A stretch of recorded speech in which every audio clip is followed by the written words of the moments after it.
Security guide. You are the parent, you bring it to me or him to me. So I pick up that your child has a behavior problem, or your child has a learning, or your child has hand and feet coordination struggles. So now I'll tell you that you need to inform the teacher that your child is very hyper before the teacher tells you. So you go to the teacher and say, my child is very hyper, and when it's in the class, just take some time with him. It will show the teacher that you know your child and you informing her. And that the instructor has informed you that he picked in that hour, he picked up when he shows your child certain things, your child cannot do it. Sian Jackson, welcome to the Security Guide podcast. Lovely to have you here. How's it going? It's going well. Thank you very much for inviting me.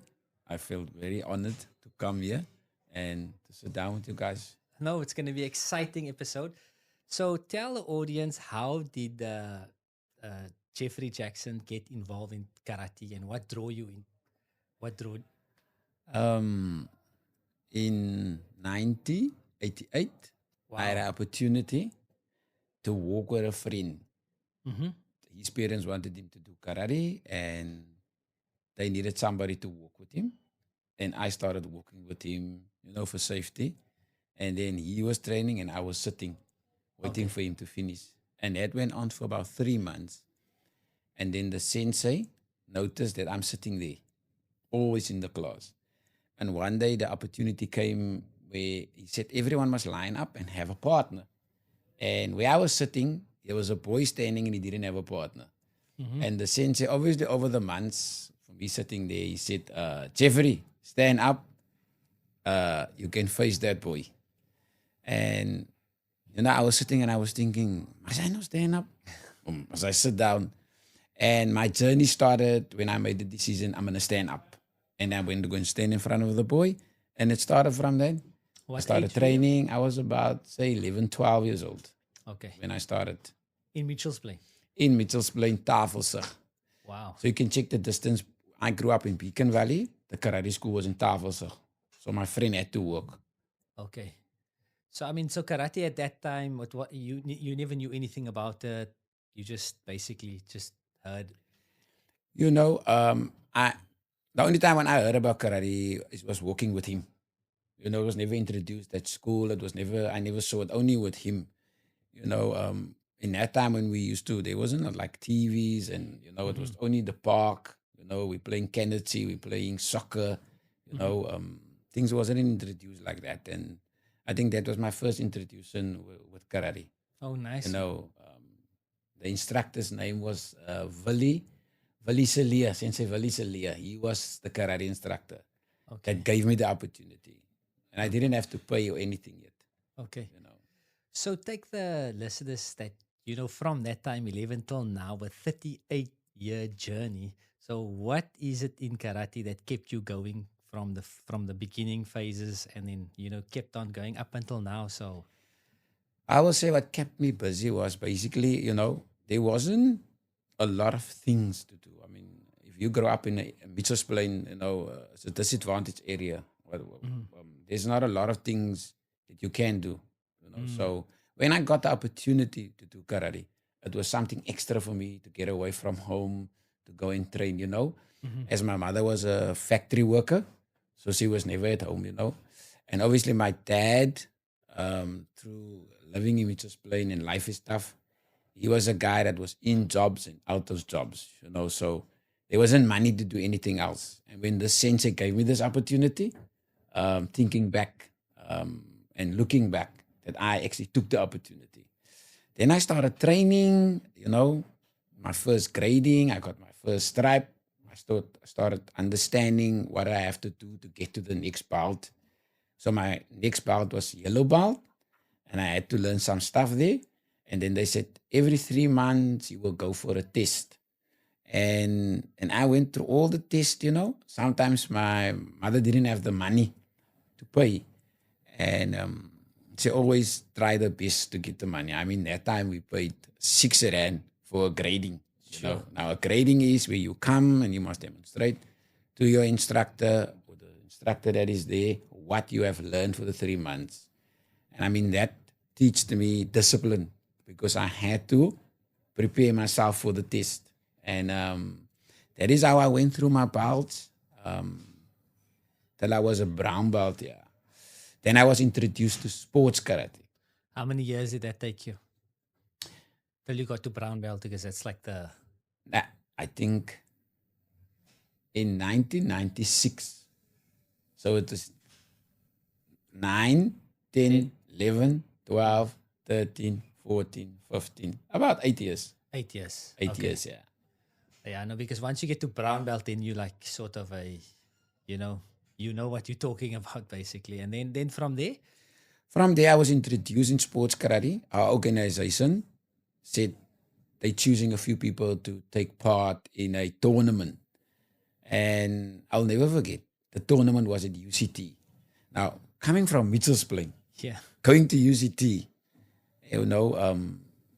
one thing I can remember when we pulled up at UCT, they had, there's a circle with all the nice flowers. And as you go up, you see all those nice flowers and you see all the nice things. Because of UCT is now close to Table Mountain. And if you're from Mitchell's Plain, you're not used to that of standard of how do I put it? How gardens are, yes, And we went into the tournament.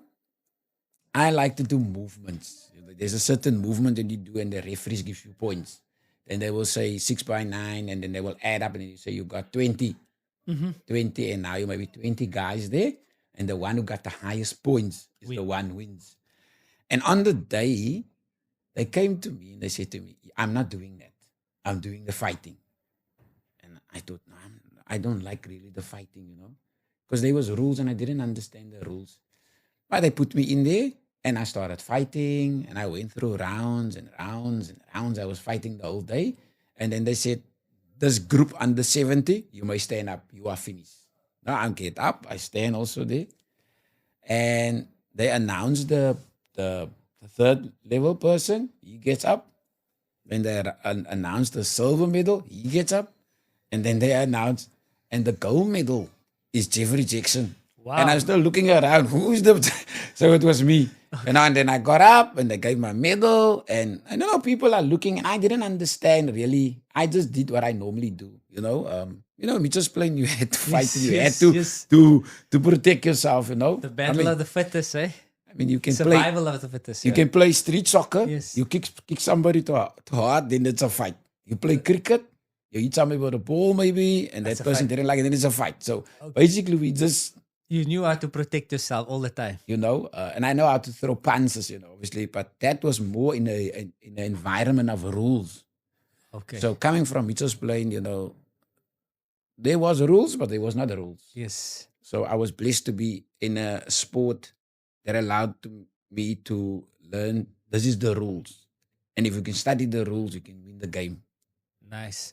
So that was your first taste. I was just thinking, that did you watch the Karate Kid before this, or at what stage did you watch the Karate Kid? Because that's obviously where, at what point in your journey? I think, Karate Kid was there. Okay. And I don't think Mr. Miyagi and Danielson. Yeah, I think that was too calm for me. Is it? That was too calm for me, The movie that stood out for me was Bloodsport.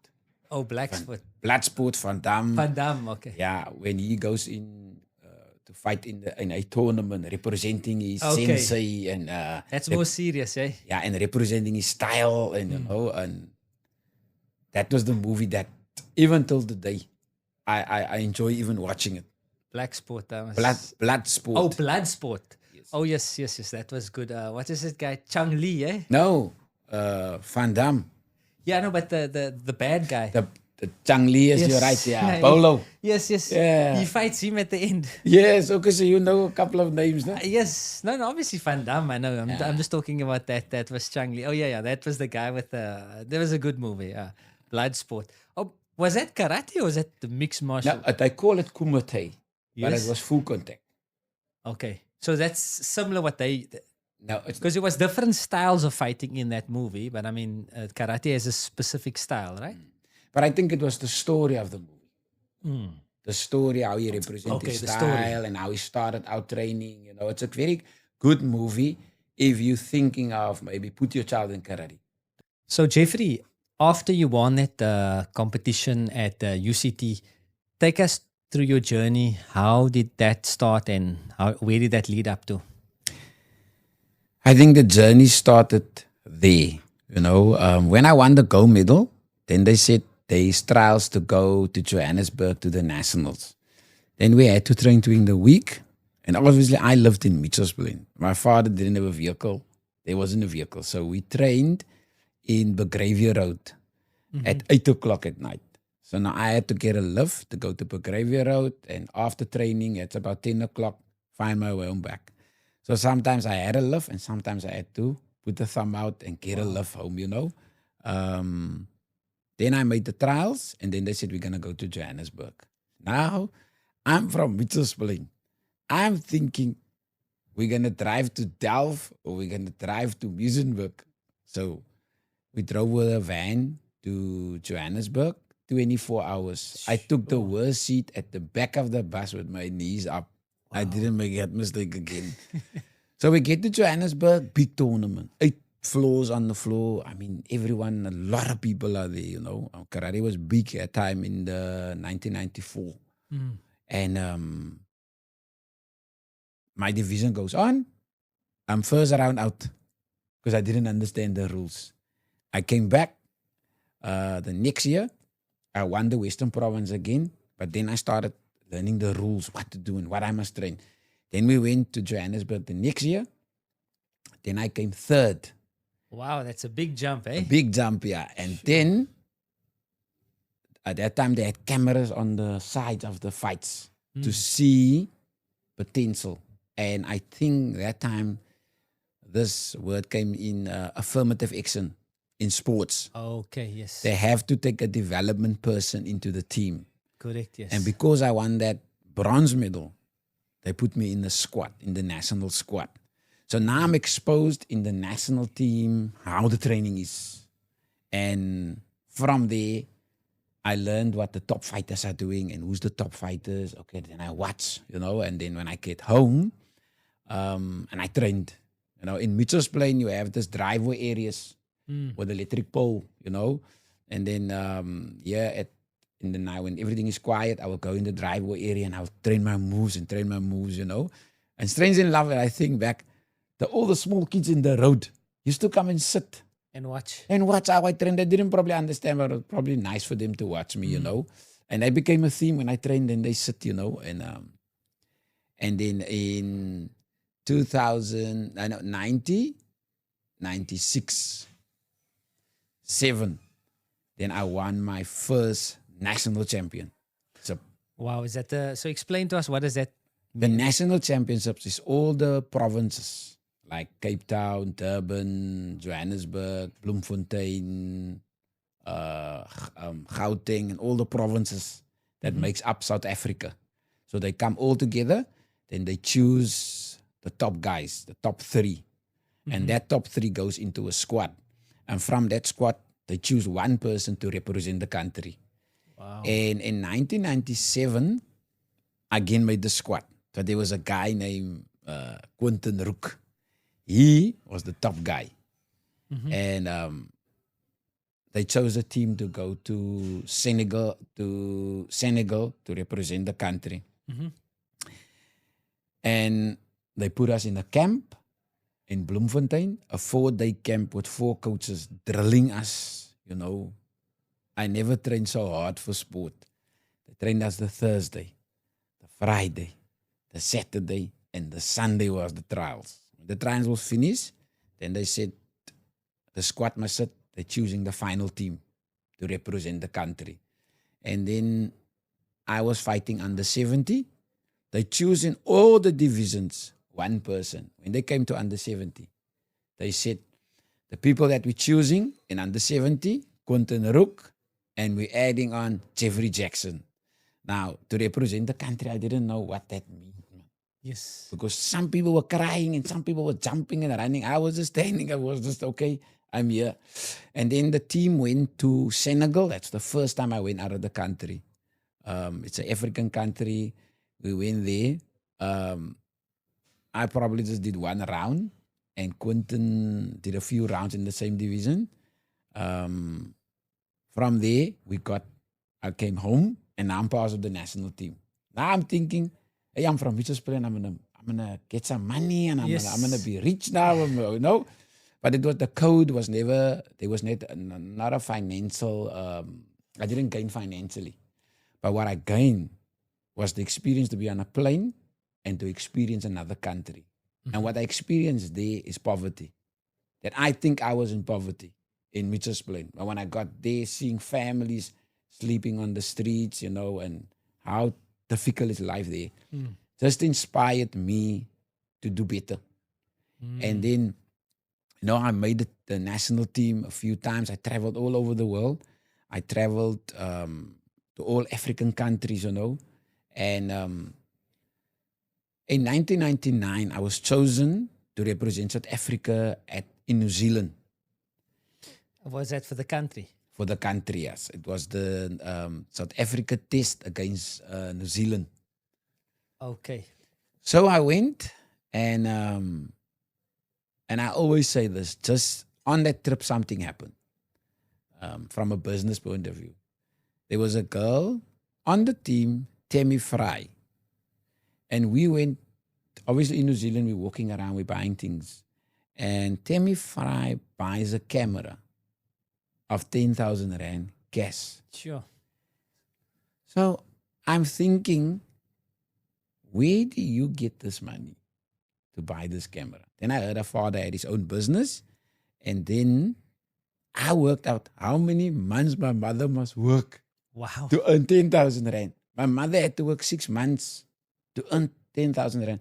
And that is where my mind opened that I don't need to work for somebody.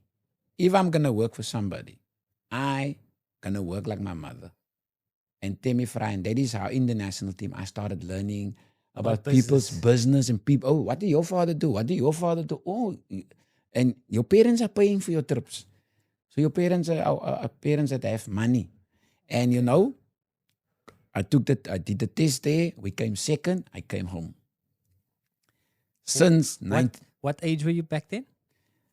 let me think. I think I was in my 20s already. Yeah.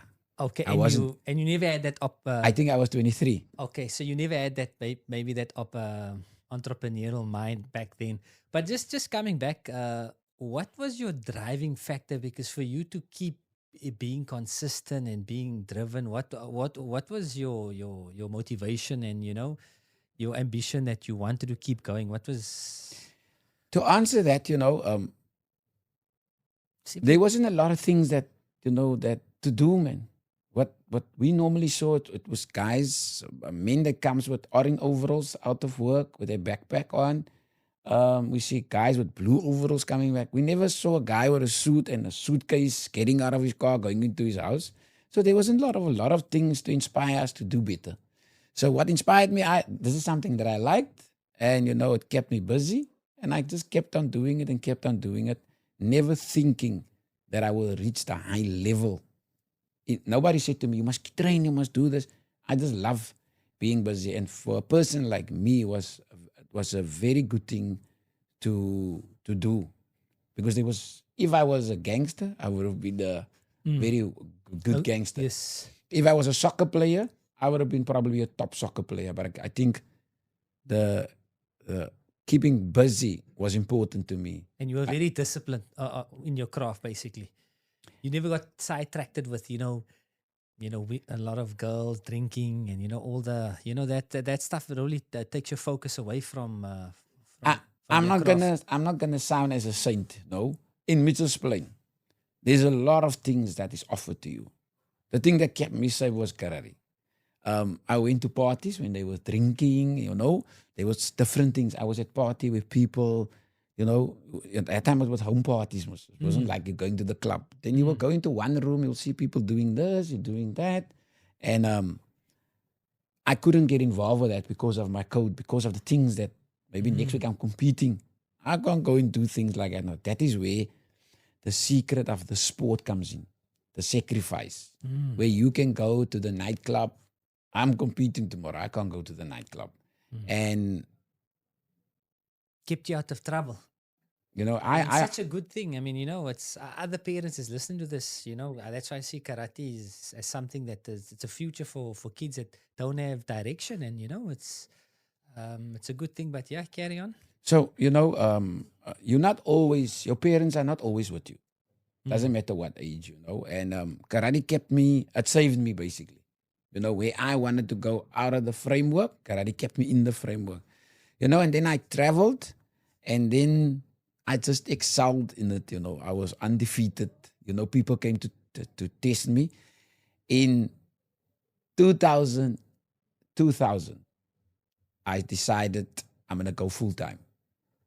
I'm going to open a dojo and I'm going to start. Then I opened the first dojo in Town Center Library. Okay, so just take us before we get there. I just wanted to know, have you so now you finished off you saw this woman from buying this 10,000. You're going around asking, and then you just decided that you're gonna open up your own business. Yes. And you never had much experience. You had nobody telling you about how to register a company, how to manage your finance. Nothing. You just had a passion and a dream, and then you went on to go opening up and sharing your skills. Okay. So, now I have to train full time, but I'm going to make an income. So it's best for me to open, because now in the national team, that is where they have found information. So tell me, what do you do? No, I study and I teach. What do you teach? Karate. Okay. So now I can train and teach karate. So then I started teaching karate and still competing. And while I was teaching my students, they're paying a monthly fee. I use that monthly fee to pay for my tours and to better, obviously, to get more skill in the sport. And then I opened it, and say about 25 years ago, I opened the Town Center Libraries. And because I was training and teaching, in 2005, I met the most, I will say, one of the best coaches, Peter Brandon. He was a white coach, and he could speak beautifully Afrikaans, like like Cape Flats Afrikaans, man. Okay. And you understood that the background, my background, and we just gelled together, everything that I do, and in 2008, I was chosen to go and fight at the Commonwealth Karate Games. Okay, and what belt were you back then? I was a black belt. What division? I was probably a 3rd-degree black belt. So you were really quite senior back then already. Yeah. So, but you don't fight in belts; you fight in weight category.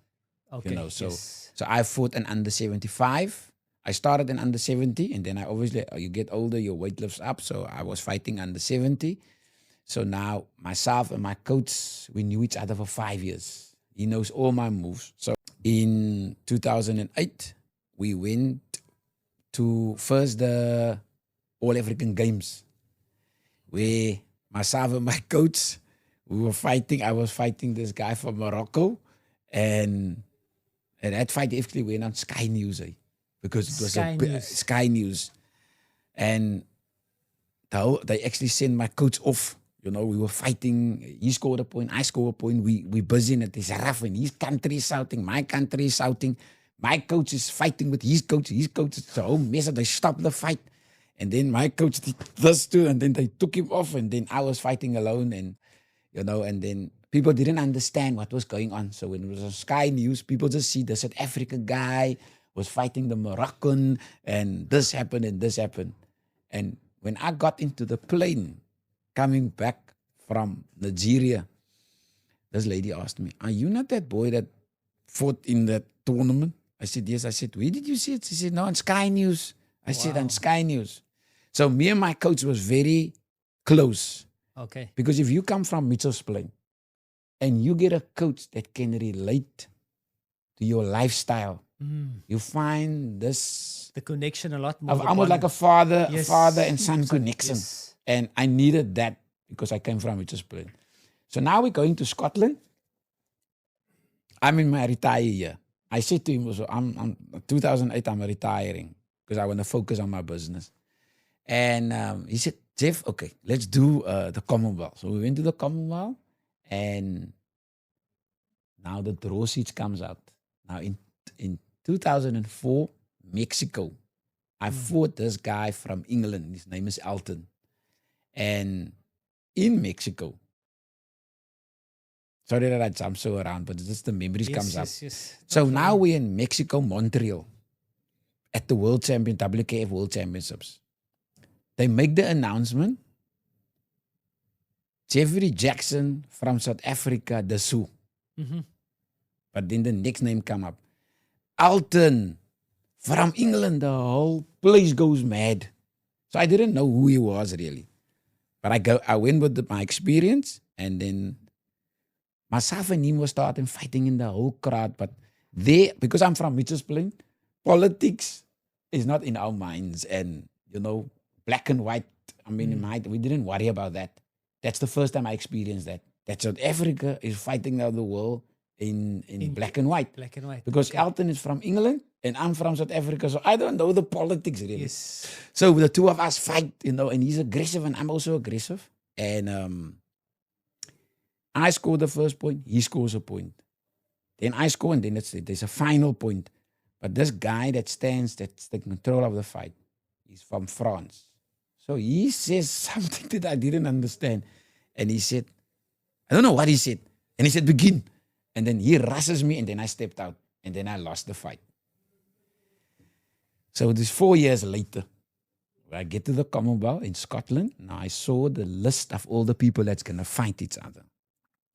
So I see, okay, this country. Hey, he semi-finals. Elton from England. So I already made my mind up, hey, I don't know if I can take this guy. And second time you're fighting him now, eh? Yeah, it's the second time. Obviously, in my memory, I remember why I lost against him. I stepped outside the ring, and that is how he won me. From there... By technicality, basically. Yes, so now obviously it's something that... It's almost like you write a test, and you were 99%, and that loss... Yeah. That loss, and... the tournament starts, all the divisions, everyone is losing. Everyone in South Africa is losing. And my coach comes to me and he says to me, Jackson, you're fighting under 70. Morgan fights over 80. And Ben fights under 60. All the others lost. It's only the three of you that's left. I went into that corner there. I said, Lord, I don't know what's going to happen now here. But it's my last tournament, man. Yes. My last international. And so you went to go pray. Yeah, and then, so I had a white coach. So he comes there and he had a way of handling me and just put me on track. But how long is the tournament for? How many days is it? Like a week. So every day you're coming? It's every day a division. A division? A division, yes. So you're only fighting on one day? On one day, yeah. And how long does a fight normally last for? A fight is normally 3 minutes. 3 minutes. Against a country. Okay, and then in the tournament, how many fights are you currently doing? So you can do 6. 6 fights? Yeah. Okay, and that's split over each day you're doing No, 6 days in one day. 6 fights in one day. So it's a draw sheet. Maybe there's 15 people. And then they split that 15. And if you win, you go through to the next round. Then you have to win that round. You move on to the next round. Then you win that round. Then it's semifinals. And then it's the finals. So it's basically a whole day. Whole day you're sitting and you're waiting. And you're just waiting. So it's just basically when you think calls up, you have 3 minutes. And then you win 3 points basically. Then No. You must at least score. You can win 8-0. But you must be 8 clean. You must have 8 clear. So you can have 2. Then I must win with 10. So if you have 8. I need to win you with 16. I must have 16. Oh, so it's 8. 8 differences. To win. In that 3 minutes, it is the one that scores the most points is the winner on the point system. So you have 4 referees in the corners and 1 in the center. So they have flags. If they feel like you scored, they will put up the flag. So if you have 2 flags, you get that point. If you have 1 flag, you don't get the point. So the first fight, I take the guy out. Second guy, I take the guy out. Now, as I'm going closer, the coach know. And my hero in my sport was Wayne Otto from England. He was a black guy, and he won the Europeans. He was one of the best guys. Um, so now my coach called me to come and says, "You're fighting England next. Are you ready?" Obviously, he looked at me. He says, "You don't look ready." I said, "I'm ready." But he knows over the 5 years, he took me to the corner. They give me two big smacks there on my cheeks. He wakes me up and he says, "Are you now ready?" I said, "Yes, I'm ready." He says to me, "You're the first color that can come and win here. You win him, you win." We go on the floor, young.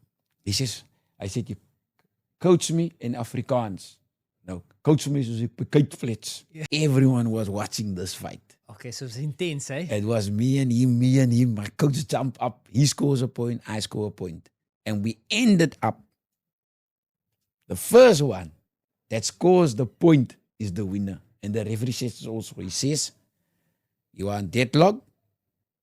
The first one who scores the point is the winner." Wow.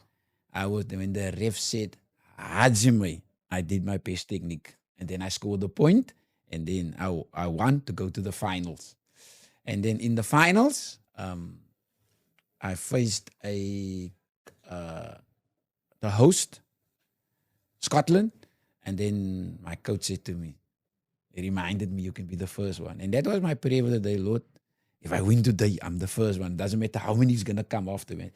And I won the final and I won the Commonwealth. My team was happy. I was happy for And the achievement. This is all televised as a very, the Commonwealth is a big event. I mean, it's just just lower than the Olympics, right? Yes. So you get the Olympics as the pinnacle, Yes. and then it's the Commonwealth. That's almost like a qualifier also to go to the Olympics. Okay. So, but karate was not in the Olympics, but karate was introduced Later. later, yeah. Later. Not in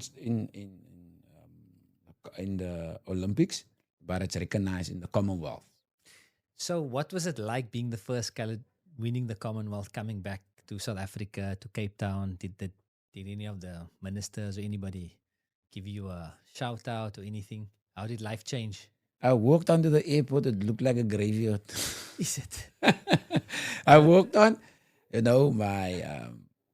was married at that time. My wife was there, my son was there, and we went home, and Nobody. nobody actually. I won't say nobody cared, but I mean it meant a lot to me coming from the Cape Flats, knowing that in this code I was the first one, and that was my drive, and. It's a great achievement, Jeffrey. I mean, wow. Then the next thing was for me to make the next Commonwealth champions. Is it? So you tried again? No, I didn't try. Now it was preparing my students. Oh, That's your not students. exposed to this now. Now I got exposed. I was the first one. Now I'm gonna come back to my community and expose it to my community. Okay, and that's where you went now into your dojo. So you can tell us a little bit more about how it is now from now and up till recent date. How's things going there at your dojo and the kids, and a little bit more, but about that.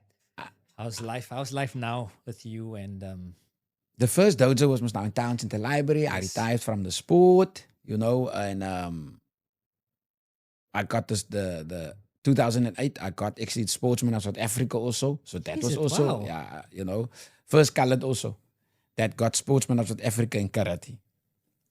And now I'm busy with the dojo right now. Who's gonna be the next colored girl or boy that I can take to this level? Because this sport was never created in a disadvantaged area. No, it you isn't. know, and here am I now. I have all the skill.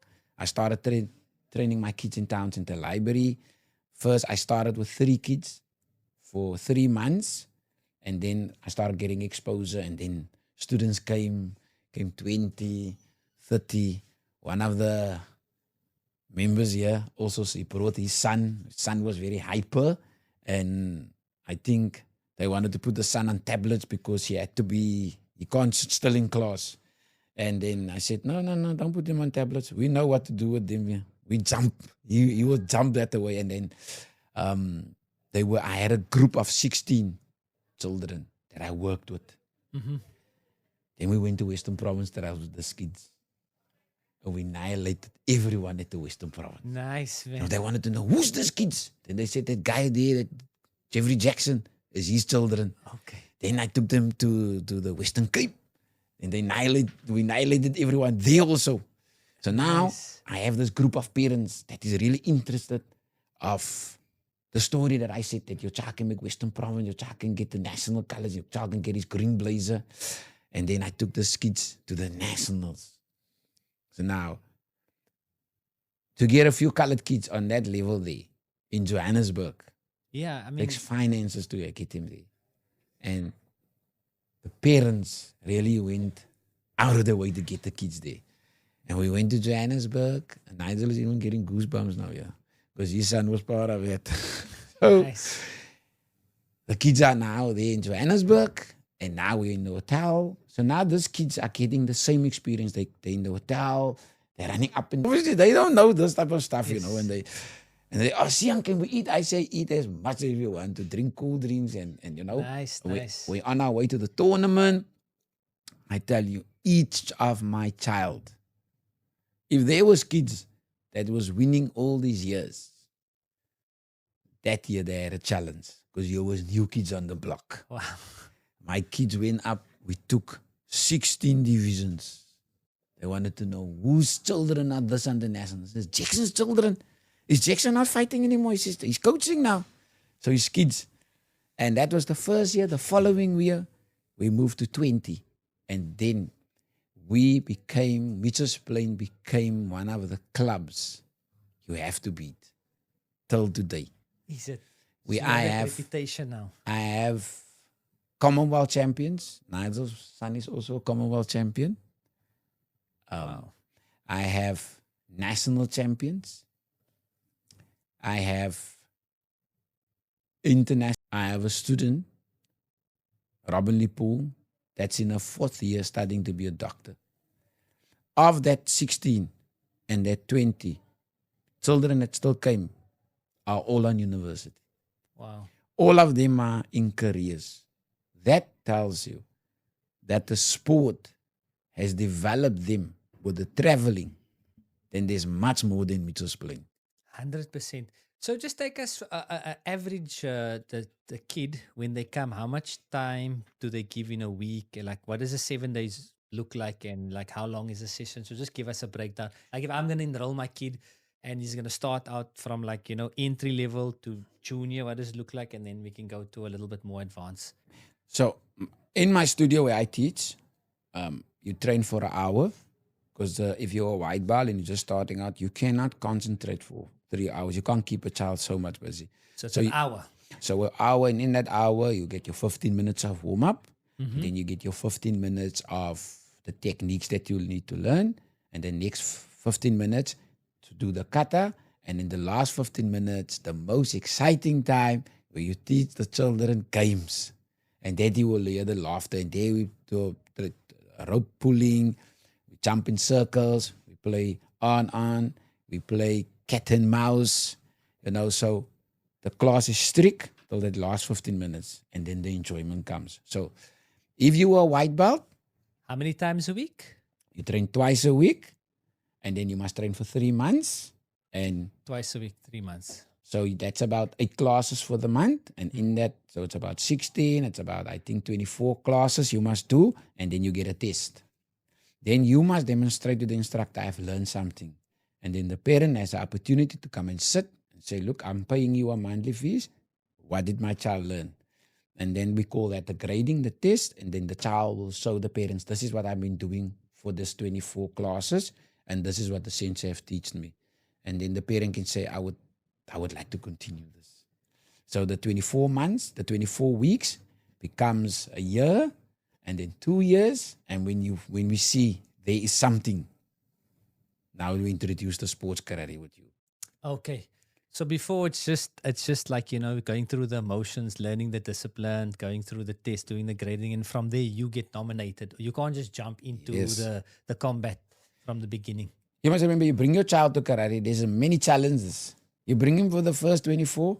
By the 25th class, he says, Mom, I don't want to do this anymore. Mom, I don't want to do this anymore. So now it becomes a fight with the parent. The parent needs to decide, is this going to be beneficiary to you? Or is this going to harm you? My children that I have, my 14-year-old is a junior black belt. I have a 26-year-old. He's a 3rd-degree black belt. Looking at them and the benefits that I also see from my own children, I will advise a parent. What age must they start at? They can start at 6, 5 years old. Okay. It's a good age. My 26-year-old started when he was 4. 4. Okay. My 14-year-old started when he was 5. He's 14 years old now. So I'm very happy they could do it and still doing it because How I much know times a week do they train? Sorry to. they train twice a week. It's not a lot. And do they do any other sports like gymming or like any others? Just focusing on karate, or how does it? Recently, about 4 years ago, I got the boy that wants to have a one-on-ones with me. Now, I never did one-on-ones with people outside. I only trained Mitchell's playing kids. And his father came to me and he says to me, can you train my son? But he was very persistent, you know. The father had no person comes to me. If you were a karate person, you said, then no one is going to approach you. But his father had it, and he came to me and he said, can you train my son? I said, why? He said to me, no, I can see your children. I want my son to be like your children. And his father was a doctor and his mother was a doctor. Now I'm from Mitchell's Plain. He's from Bishop's. What connection did we have? But I learned from him when I started training him. So I asked, what do you do still? He says, no, I play chess. What else? No, I do sailing. What else do you do? What age is this kid? This boy, Yes, that time, he was in grade 8. Grade So now 8. Okay, yeah, he so trains high with, school. so he trains with another sensei. But his father saw if he wants his son to excel in this sport, he's got to get him to somebody that is very good. So he observed my children, how they're fighting. And then he came to me. And then I said, okay. I didn't say I'll give him a chance because now the boy's chubby and the boy's a little overweight, you know, like, oh, what are we going to do with you? But you know, Gonna be a project this one, yeah. his father actually, you know, booked out Virgin Active Studio in Bishop. So I went there and I took him on a session and I don't think we're going to take this boy. Then the father was persistent phoning me. Then I started training him. So I asked the father, what do you want? He says to me, I want my child in a green blazer. And then I started training the boy. You know, it was difficult, but then I learned, I knew why I had to come over because I need to learn from him. And I learned from that boy, he played chess, he does all these things. And I asked, where do you attend school? Bishop's High. Huh? Then I said to my students, we got to excel in our schoolwork. What else do you do? No, I'm good in this, good in that. So then the program changed. Because now we have this rich boy and we have this poor kids. The competition, for me as the sensei, I need to know what are they doing that I can inspire you guys here. So now I said, don't just do karate. You must learn an instrument. What else can you do? So that is where I faded away from that karate is a sport. Karate is not a sport, it's a skill. The other things are a sport. And that boy, he got his national colors. He won the nationals. You know, today he's studying to be a doctor also. Very close relationship with him. That means that the rich and the poor can have a connection because they have something to teach. And later in my life, I learned this is what Tammy Fry have taught me. You know, Tammy Fry has showed me that you can open your own business. You must just be exposed to it.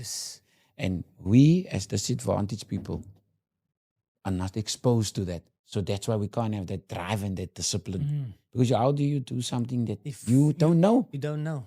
If I never had the opportunity to travel the world and not open the karate club, my kids would never get to university. And last year, the program has changed again. Because me as the instructor had to learn that there is free study. You know, you don't have to finish grade 12 and then go to the wayside. There is institutions that you just have to tap in. Your parents cannot do that because they're not computer illiterate. You got to do it in grade 12. You got to do the research. You got to find out where can I go and study. Because the program is set there for us not to get into the door. So my program is again now, okay, we're going to push to grade. You're going to excel in your sport. You're going to get your national colors. When you hit grade 12, you're going to find which institute is going to help you to study for free. When you give your CV to them, they will see you've been doing karate since 5 years old, and now you're a national champion. They can invest in you because you are disciplined. So my program is more when you put your CV in, your CV must be able to talk for you. Okay. So that is what drives me still teaching karate in the community. But okay, tell me, like, for what about if fathers and sons want to join and they want to go on this journey, like maybe a 40-year-old father and a 10-year-old son? How can that work, or is it too late, or what's your advice to that? I have testimonies on testimonies. I have a third-degree black belt father. The children doesn't do karate, but the father is a third-degree black belt. So Started at late age. yes, he started when he was 36, bringing the children to karate. Okay. So he brought the children to karate. So I said to him that you come here every week and you sit. Why don't you start? And then he started. His daughter became a black belt. His son became a black belt. They went into their careers. He stayed behind. Today he's a karate instructor in Tafelsig and he's a policeman. Okay. So that's the best with my own son, even at 26. For a father and a mother want to have that connection with their child is to take the journey with him. Mommy is now 30 years old, and mommy really wanted to do karate, but there wasn't money. Or father, there wasn't money, but now I have some money. I can pay for you, and I will also go. And I don't have to now do a fitness club or anything because karate is offering me all of that things. And the most important thing is, if for a man to protect his family, you must be able to throw a punch and a kick and not just have a mouth. There's a story that I say in my class. You know of the guy in the bar that picks a fight? If he wakes up the next day with no teeth, you are going to be one of that fathers. Getting out of your car, the guy drove bad and now you want to get an argument. Then the guy, you wake up and ask, Dad, but you were swearing at the guy. So I will say, for you to protect your family from a home invasion, of driving at night, your car breaks down, your whole family's in the car, Feel a bit more confident, eh? that you can handle yourself. You know, you can block a punch, someone grabs you, someone want to hold you down, you must be able to, and even for your daughter also, that they get into relationships, you're always with your daughter, but 16 and 17 years old, they get in relationships. Guys that grew up not with discipline, start smacking your daughter around, threatening your daughter, and then your daughter can't handle herself, and this is where I open up any martial arts to protect yourself. Go into it and experience it. There's no the best martial arts. I'm doing karate, but I'm open. But okay, so as a young kid now, as a parent sitting at home, like thinking about, should I send my kid to karate or not? What can it do for their self discipline? Or what sort of benefits other than learning how to fight can karate teach young children? What I experienced now in the last 10 years, we get kids that is more. Remember, my punishment back in the days was, you're not going outside. Today, if you tell a child you're not going outside, he says, thank you. He's going to sit in front of the TV, he's going to play his game. Yeah. But at some time he has to leave the house to go to school. And most of the peer pressure and the fighting and the bullying starts at the school. And, sometimes we as parents, we're so busy dealing with our work and trying to cover bills. We only find out later that our children were bullied or our children can't do sports. Karate is a good platform to teach your child how to work with his hands and his feet, hand coordination and feet coordination. Can help them in different other codes, That's why I say karate is not a sport, but it's actually a skill. So if there's certain steps that you have to learn and certain movement with your hands, we allow you to play with balls and we allow to play you with target training. So, and most of all to focus, because the benefits if your child goes 8 o'clock to school and he sits, the teacher explains, but he goes away to SpongeBob, he goes away, his mind goes to Fortnite and all of that. And when the teacher is finished speaking, he didn't understand anything that the teacher said. But that's why karate, it's one of the oldest codes because it's more physical. So you have to listen to the sensei, you have to look what he's doing, and then you have to copy the sensei exactly what he's doing. And I think that is the benefit of getting your child out of the room and also to teach your child hand coordination and feet coordination. Something that parents do take for granted because that is where the bullying starts also. So if your child can't kick a ball properly or he can't block the bed properly, the children don't want him in the group because everyone wants a strong player on the Strong team. player, yes, or confident player. So now he sits there, says, Mom, they don't want to choose me, Mom, and then other things kick in, the confidence drop of the child, Self-esteem, You know, which is so so- important. Now, So, there's I don't have no offense to other sports, but I could see changes in kids that starts with me, especially introverts, children that cannot speak out, they find it difficult. Sometimes they stand in front of you and they cry. Then you think you have a weak child. No, that's just the child's expression. how would I know as an individual that I'm completely don't know anything about karate or about mixed martial arts or any of these things? How will I know what's a good institution versus a very one that's just more driven by profit and they're not really which is fine. We should obviously profit allows us to grow and expand. I mean that anybody is a business. I'm running a business. So without profit, you can't hire people, you can't do a lot. But I'm saying that where you care about the student and the student's well-being, what is the things that like for me sitting at home doing my research, maybe I'm in Joburg, maybe I'm in Durban, maybe I'm in some other part, and there's a lot of karate. So we get confused with where to send our kids. So what's a good indicator? A very good karate in school must be a very good instructor. Lot of students, good instructor. Little students, bad instructor. And then you got to discern, you as a person, as you sit there, am I benefiting and is my child benefiting? So the sensei must have a lot of testimonies. This is where I'll say, I was attacked, I was chased because of my upbringing. I was attacked, I was chased. I had challenges on school. I had challenges running my business. So you as a parent, you must be able to relate this with me as a grown up, because you asking me to help you to raise your child. So I call it the triangle. So you are the parent, you bring it to me or him to me. So I pick up that your child has a behavior problem, or your child has a learning, or your child has hand and feet coordination struggles. So now I'll tell you that you need to inform the teacher that your child is very hyper before the teacher tells you.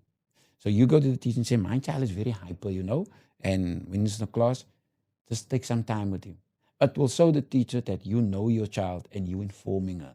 And that the instructor has informed you that he picked in that hour, he picked up when he shows your child certain things, your child cannot do it. So a very good instructor will work one-on-one with the parent. And when the parent comes to him to ask him, he will not say a story, he will actually state facts. Look here, your son is very cocky. When everyone is running, your son is falling over his feet the whole time. So we got to work in that area. Because if he goes to school and they ask him to do a sport or anything else, he's going to be clumsy. So now we got to work in that area. So now you come and sit now. You can see, okay, I can see improvement there. Okay. So it's not just any instructor. You have to find out the qualifications of an instructor. So currently, I'm the president of Katu Karate in Western Province. We used to know it as Western Province. I'm the president. And because I'm the president, there's certain things of all instructors in the community halls and dojos, business doesn't matter. There's safeguarding that will safeguard the student with the senseis and also safeguard the dojo. So anyone cannot just get a belt and buy a belt and start teaching, convincing the parent that that's a karate school. That's a scam. So the parent can find out, is this the right proper karate club? So this is where the sensei must have this. he must have a then degree that he must present to Katu that we can register him. Okay. Then the second thing is he must have a police clearance, where on the police clearance must state nothing involved with any children, harm of any children. Then he must register each child to the organization, that child can clearly have the opportunity to get his Western Province colors or his national colors. When your child is just doing karate in that corner there, you don't know who you're dealing with and what opportunities your child is missing. Okay. So that is my position now in to develop. So is there a website that you can verify at dojo? There's nothing like that. Only this year with I think that's the way. Sports Council. I introduced it to the Sports Council and I put it on the table for Sports Council. This is what we gotta do. Even on school level. Anyone that goes into schools that work with kids have to go through safeguarding, have to have a police clearance, even a soccer coach. And this is where we get to safety, where parents take the child to the soccer club. The child's all the soccer club, the coach is there. They don't ask for the coach's police clearance because he's supposed to present. He's going to work with your child. I mean, you want your child to be safe, so now you got to make sure, do you think I'm going to be offended if a parent comes into my dojo and they ask me, where's your police clearance? So this is something that, I mean, it's an opportunity. I mean, I'm just if I'm an entrepreneur, I'm thinking, you listen, someone needs to create a national app, or maybe there's something out there where everybody can upload their qualifications and that, and it needs to be certified by the certain board, because obviously I'm, as a parent, wanting to check. I'm searching X dojo in certain Claremont or whatever. I mean, everybody can just fake certificates. I mean, you know what? It doesn't. But who's backing it? Because I'm in the training space, and we certified by CIRA, SASITA, PFTC, QCTO. They all affiliated bodies that if I search on the website, you will see I'm affiliated to that institution. But you're saying karate, maybe it needs to evolve to that point where I can feel comfortable sending my kids to this dojo, and they are teaching me the right way. So it needs to become a little bit more regulated. I think that. I think that's a very good idea, because if you want to join a karate school, or for the safety of your child, it will be good to have that information. Like recently we had a club that said the parents promoted and they said the children made the Western Province team. So we had to inform the parents that sensei lied to you, that children never received their Western Province colors. And it was sad for the parents to hear that. So Scams in the industry, yes. So for me as the president at this moment is to make sure that people that run this clubs just out of the community centers, and I'll say that robs our parents. You know, they're not affiliated to anything. They're affiliated to finances. They want to make and you thinking your child is doing something professional, but it's actually a dead end. So I'll say to parents out there that make sure make sure that you find out by different clubs. Do you know this person? Do you know this person? Do you know this person? If you ask me, do I know Naka? I know Naka. When you ask me about Soka, I know that people, because I know they have been long in the industry. But if you come to me, Johnny Bruce Lee from Tavelsig, or Johnny Bruce Lee, no. Ask him for his police clearance, ask for his registration papers, because he must have registration papers. So for safety, even for security, any person, even on school level also. Now, obviously, the well-established ones, is for years. You obviously know they vetted, because they got credibility in, and they got the track record of students that they can show of what they produced. Because if you're saying a good sensei, let me see your students. If your students are not disciplined and they're not doing, then you are just talking, like you're saying, you have no weight in what you're saying. But if we look at, like you're saying, the students, if I go to a dojo and I'm looking at like the discipline of the students, I will get a sense. I don't really need the paperwork, which, I mean, it's good to have, but I mean, you can see how they like what is the instructor teaching them? Because you're sending your kids there twice a week for years. So there must be some sort of skill level and discipline level, and that's what the parents want to invest. The other thing is, if a child has anger issues, that's constantly loses his temper a lot, gets irritated, our kids today, they're very entitled and they're very spoiled. Certain parents is dealing with that, spoiled kids. Can karate help that, and does it help handling the anger in the kids?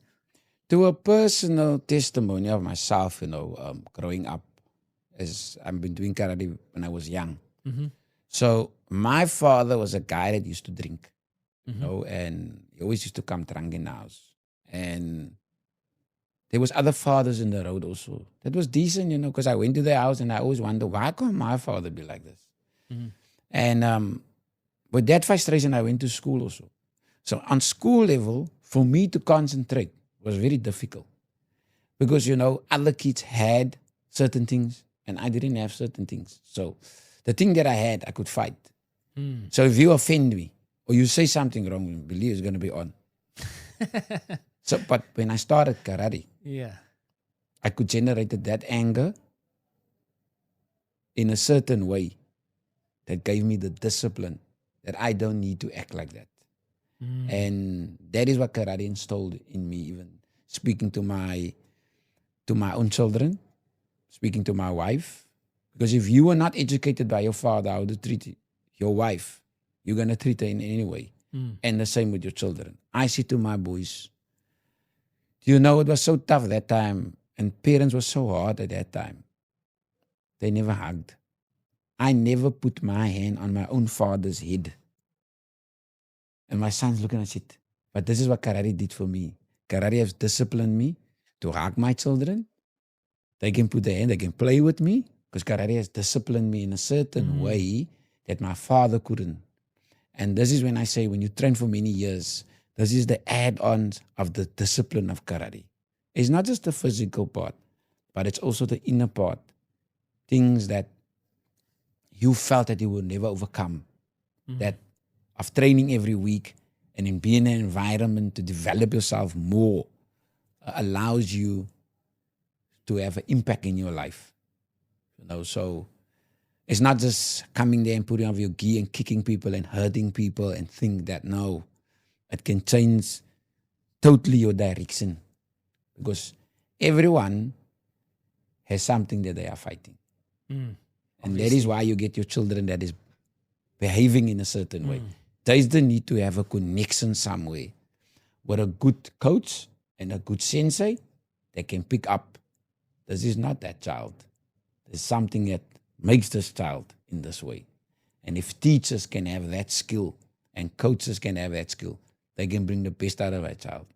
I would have been, my area was the mongrels. Ek sal die leader gewees van die mongrels.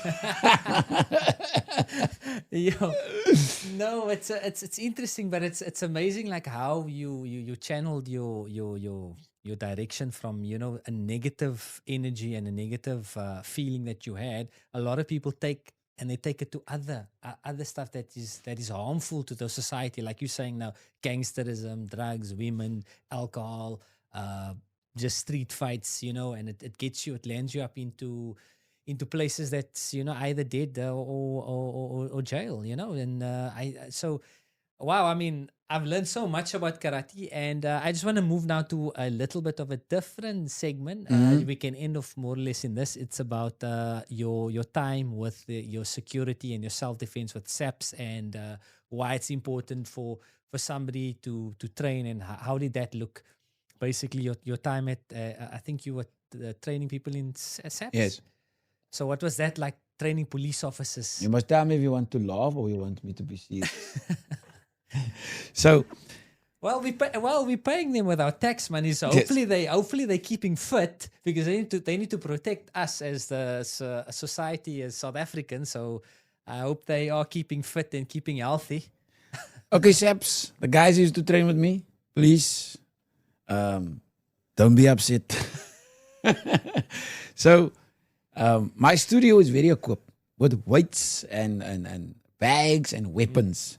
And some of my black belts are in the police force, and some of them are traffic cops, and some of them are security guards. So I said to one of my police, he's a captain, and I said to him, invite a few special guys that work with now in the gangster areas. We want to give a few sessions to them to see if they can handle themselves. So they're about 10, they pitch up. And right, I said to them, we're going to do a few things outside karate now. And this is now more me in the streets of Beacon Valley fighting somebody who wants to rob me. Close to that. If someone throws a swing at your face. Self-defense type of Yeah, thing. if someone wants to pick you up, or someone grabs you from the back. And I picked up that this 10 guys is men cannot throw a proper punch or a proper kick. Even there was guys that was built like bodybuilders that couldn't throw a proper punch and a proper kick. And also they couldn't pinch a person down. And I started working with those guys, and then showed them how to kick, how to punch. And they were very enlightened, because I said these words to them. And I hope the police person hears this to me. Your gun is only there to protect you. You can't just pull it out to someone that wants to throw a punch at you or wants to kick you or grab you. You can only pull out your gun if somebody's got a weapon. So you can't just pull out your gun. So most of 85% of your work is to work with somebody that's going to grab you, that's going to throw a punch at you. So you must be equipped to block a punch and to take a person down. And you can't shoot somebody that comes out with a broomstick and wants to hit you with a broomstick. You must be able to be equipped and to handle yourself. So this is my experience that I have, that some of the police guys are overweight. They are not physical fit. If you throw some police guy down, he won't be able to roll and get up on his feet. If he's 20 years old, yes. But the older you get, you must be physical. And, I will advise a police guy, for the sake of yourself and your family and your job, is to do any self-defense program that you can put yourself into, because it will protect you and it will perfect your skill and it will help you to be more efficient in your work. Because when I worked with these guys, the second part, they don't know what to deal with their trauma. Because when I speak to them, I say to them, now, what do you guys do? Tell me this. What do you guys do if you get to a house and the whole family was taken up? You go into the room, you see the kids. You go in there, you see the father lays there, and the house is turned upside down. How do you deal with that trauma? We go on the next day. I said, okay, we're going to put the bag up here now. I want you to focus on when you got to a car, when you got to a house, or when you got somewhere into a feeling you got a young girl laying there. And I want you to imagine that you are dealing now with the guys who did that. We're going to do this for 3 minutes. I want you to throw punches and kicks and work all that frustration on it out. And one of the guys got emotional. One guy shouted.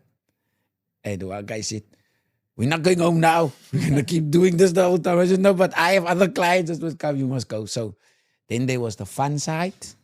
The fun side was to fight me. I said, okay, guys, you've been training now a month. Today you must take the master on. And then I said, I just want to remind you, when I was 18 years old, walking in the street, the police, they grabbed me, they pushed me against the wall and they searched me. So today I'm taking my revenge on it. And then I gave him a lekker in there. And then we got very close, and because it couldn't be affordable for them, we couldn't continue. And then we had to stop. But it's really a passion of mine when I still see them driving. When you see the cops driving in the car and thinking how they're dealing with their trauma, And my studio is here in Mitchell's Plain, and they go through a lot.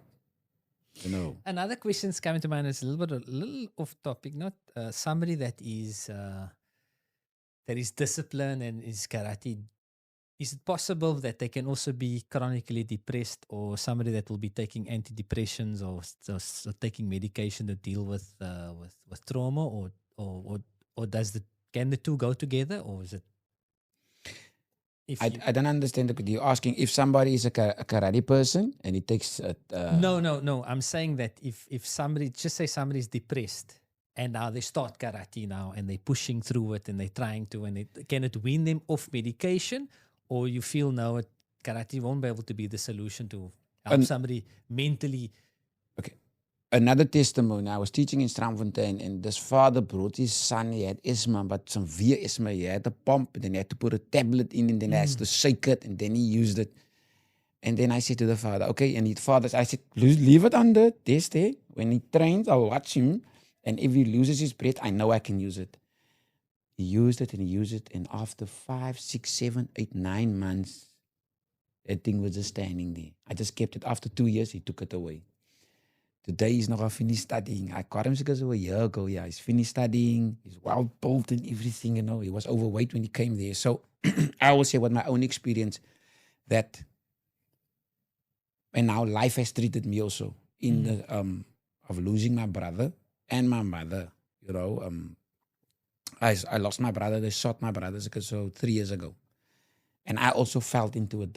But my training helped me, you know, and my business helped me to keep me busy. Excuse me, and to as a karateka know where I can push this negative energy into a positive direction. So if you are depressed and you're going through a divorce and you lost your job maybe, or you going through something that allows that can be trauma, you need to deal with that energy that wants to break you down and push it into a direction. You got to push it in a direction where you know, it's like a needle.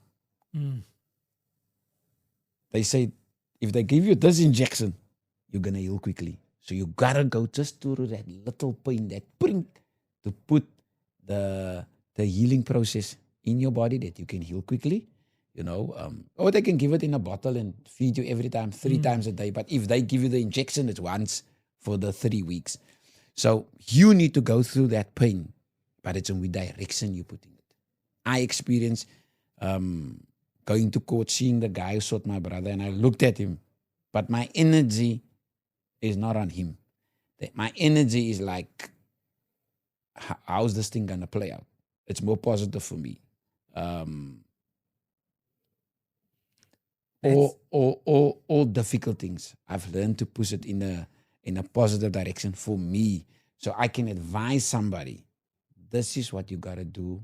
You must be busy with something positive. If it's a business, throw yourself in the business. If it's your sport, throw yourself in the sport. You know, it's no use you going to a gym. There's the card, do it. No, you need somebody that can pinch you. And you're not laying here. You better get up. You better go. And I think they call that life coaches. Life coaches, yeah. So, but if you go through trauma, you need a Jeffrey Jackson. No, lovely, man. No, lovely. You need a Jeffrey Jackson, yes.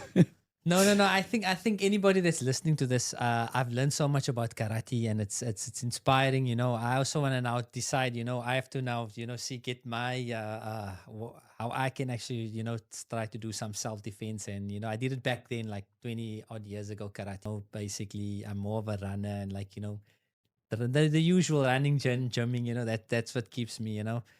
Keeps me going, you know. It's the runner's high, you know. We like running just to and playing paddle, but I think you know, doing some self defense and keeping fit, and you know, I also that's why I was asking questions because I have 2 boys also, and you know, they wanted to do karate, and then they, you know, decided no, they were playing, and I put them in a soccer club and whatever. So and then so maybe we'll look into karate again. That's interesting. Your final thoughts? Anything that you wanna? How can people contact you, or if they? I actually want to say this. You know, I will advise a security guard, and sometimes, you know, when I look at them, you know, they're one of the lowest paid people, and they are in the front line when it comes to businesses. And certain business people feel like they must just be there, but they're not equipped. They're No. not equipped to, they're standing with a baton. Now, a baton in self-defense is a weapon that you must have skill to use it, Tongfa. Yeah. you know, and so many people employ securities, but they're not prepared to spend the money to make sure they equip. Um, and the people that comes and do harm to businesses, they know the securities are not, they cannot protect themselves really. Mm. Maybe, like I said, they have the big mouth, they maybe have the authority, but when the fight starts, then they're just a man. No, then they run away. Or they're just They men that just can throw a they punch. just- It's like a man, his house is invaded, his wife is tied up in a room, his children is shouting, and he stands there. He says, I'm going to go for a run, or I'm going to play a soccer game or basketball game. Your whole family is depending on you now to have the skill to protect them and to survive this thing. And this is a question to a man if he goes on a dark road with his family and his car breaks down. 2:00 the night, he's not equipped, his family is not equipped. And I'm not scaring you, I'm just telling you and preparing you. If the situation like that happens, do you have a plan? How are you going to survive that? Let's make it worse, there's still a baby also in the car. So it's very important from a man's point of view and a woman's point of view that you must, as a skill, it's not a sport, there's nothing to be scared of. You are empowering yourself. If something is threatening you physically, at least you have that 10% Chance of, I mean, you can of go for, defending yourself. Yeah. you can go for a jog and be attacked. You can go for a ride on the bike and be attacked. Well, most of the people are getting a self-defense weapon. I mean, that's what we, that's obviously, now I'm going to obviously advocate for, before you get, you can, that's the last resort is a self-defense weapon, because most of the people are getting their gun license and they think that, they're one up, they're good to go. But no. It's, My friend shot somebody in his house, but he went to prison. So then one of my friends that is a good grappler, 3 guys attacked him in the house. They stabbed him 16 times, but he overpowered that guys. wow. When I saw him, he got patches all over his body. And that testimony allowed me that I'm doing the right thing, man. I'm doing the right thing, giving self-defense to men and to women. There's a chance that you can survive. I was attacked many times here in Mitchell's Plain, but I survived it through my karate. And whoever says karate don't work, they must come and speak to me. I'll give them testimonies. I was chased by gangsters. People almost tried to rob me. I was crossing this train line here, right here's a passage here, and I thought the guy's not going to hit me with a pole. Then he hit me with a pole. One evening I came over Lentegees Bridge late, but my karate made me to be aware. As I crossed the bridge, I walked back and I looked over the train line and I saw guys are running over the train line and guys are running up the steps. So that means if they came up the steps and over the train line, they would have gotten me in the center of the bridge. But because of my karate, when they did that, I turned around and I ran back down the bridge. You were self-aware. Self-aware. So, if you want to give yourself a good policy, everyone must have a policy and a life policy. A life policy, yes. Why don't you put a life policy of doing some self-defense? If you want to do self-defense and you feel like you want to get your children involved, my studio is based in Colorado Mini Mall, next to Kentucky and Pool Center. We open from Monday till Saturday. Office hours? Office hours is from 4:30 till 8:00 in the evening. I don't have morning classes because in my area, most of the people are working. But if the opportunity must arise that I must work with people who are really interested, then basically you can contact me at 076 827. But now in the mornings, you don't do private lessons in the mornings, or you're busy? In the mornings, then I do this, what I'm doing now. Okay. So, yes, you have your day. Otherwise, if you're gonna pack out the night and the day, then you got no time. And then the other thing, maybe you can collaborate. Maybe 2 mornings, Tuesdays and Thursdays, you can maybe do it in a different area in the morning sessions. Because now you never know, there might be more people that's going to want to have your first hand, because I mean, seeing that you are the president of the Kata, you said the Kata now the Katu. Katu. They know it as Western Province. Western Province. So if you don't know, the Western Province president is all the way. He's all the way from Mitchells Plain. Is he a ryk ou nie? Is he a wit ou nie? No, Jeffrey Jackson, has been a pleasure and an honor to chat to you and take us through the journey. And I've learned so much, and hopefully, I'm sure the listeners will get to have the taste and hunger for karate. And hopefully, we're going to see you soon. I think next time you must bring 1 or 2 of your students, and we can actually see how their journey is, and you can maybe we can inspire more people to join the sport. I will appreciate that. It's always good to expose our youngsters to especially things like this, and you never know. There's maybe a special person that listens and says, I would like to invest in that boy. That boy, there's a future for that girl. No, for sure. And then also sometimes when there's tournaments and things like that, you can let us know, and then we'll be open. Yeah, I mean, this is all about empowering the community. It's about giving back. Wherever we can, and this is a platform here. Like what I've learned from your journey is how you had no knowledge of anything. You were just on this journey, and you through your life experience, people, you've just got more enlightened, and you took your opportunities and you ran with it. And that's what I take from that. When you were given an opportunity, you made the best of it.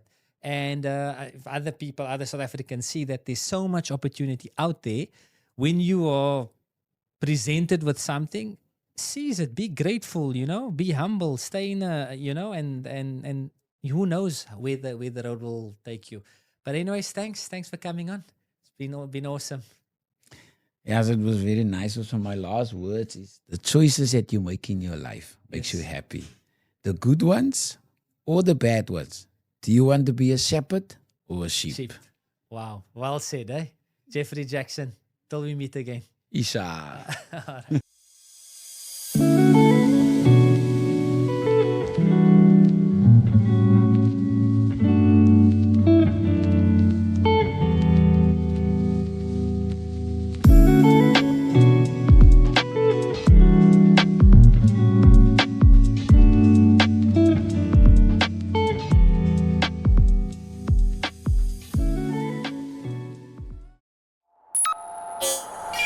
Security.